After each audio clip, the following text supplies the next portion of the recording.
Mimi siwezi kumrithisha mtu, sina mamlaka hayo, lakini wakati wapo wenye mamlaka hayo, kwani msipite kwenye utaratibu? Unaweza ukasema hawa tu wenyewe, kumbe kuna mwingine babake alioa huko pembeni, je, mnamjua? Sio kama kaoa kabisa, lakini wengine hawajitokezi. Mtamnyima mtu haki yake bure.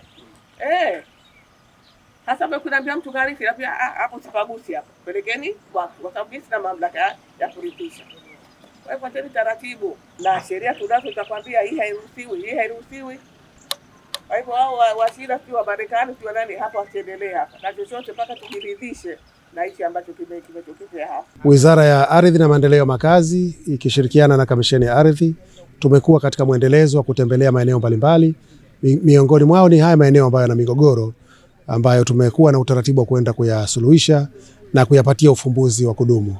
Leo tupo katika eneo hili tukiwa tunajaribu kusuluhisha mgogoro ambao umefikishwa kwa Mheshimiwa Waziri wa Ardhi na Maendeleo ya Makazi ili kuweza kuupatia fatwa mgogoro huu.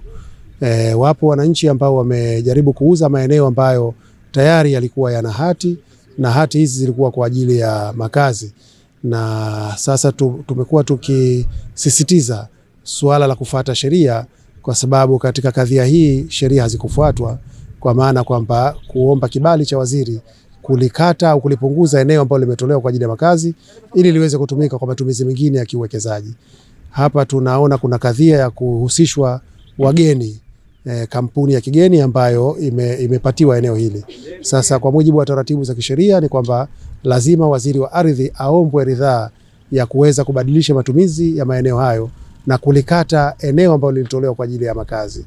Sasa hizo ni miongoni mwa taratibu kwa mujibu wa sheria yetu ya umiliki wa ardhi nambari 12 ya mwaka 1992. Mheshimiwa Waziri ameagiza kwamba hapa shughuli za kuendeleza biashara hii ya kuuziana maeneo tusionyeshe kwanza mpaka hapo tatizo kamilika. Na mimi nimeagiza pishe hapa kwamba kuanzia sasa hivi tusubiri marekebisho haya kutoka Kamisheni ya Ardhi ili hatua ziendelee. Ni wanasi tunaomba wananchi wanaofanya mauziano kwa maeneo haya basi kufuata taratibu tu. Tukifuata taratibu hakuna mashaka. Wilaya Kusini tunahitaji miradi ya maendeleo, tunahitaji uwekezaji, lakini tufuate taratibu hakuna tatizo. Nakumbuka tulizungumza na mtu mmoja ambaye kwamba kwa jina anaitwa Ahmed Kasim, lakini hayupo, yuko ni raia ya Mareti.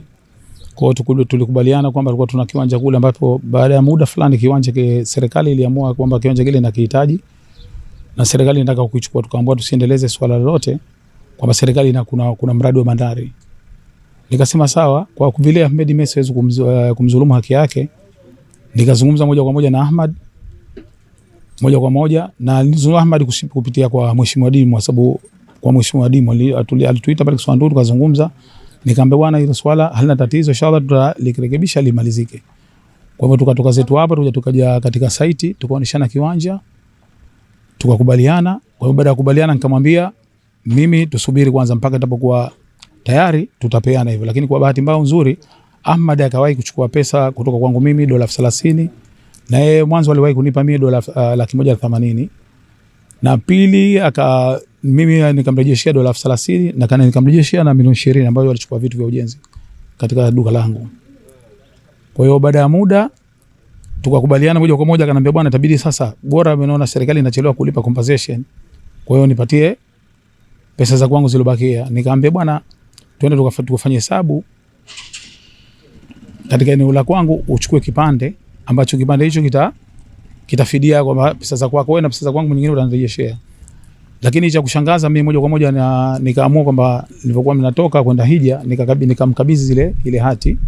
Bwana hati hapa hakiki kama hati ndio iko sawa. Lakini baada ya kwenda kufanya masuala ya uhakiki moja kwa moja ndio limefanyika ile swala moja kwa moja, kahaulishiwa mtu, kafanywa kila kitu bila hata kufanyika jambo lolote, lakini mimi sijui. Kwa hiyo mimi mpaka sasa hivi naachia serikali ndio yenye maamuzi, serikali ndio itaamua yenyewe.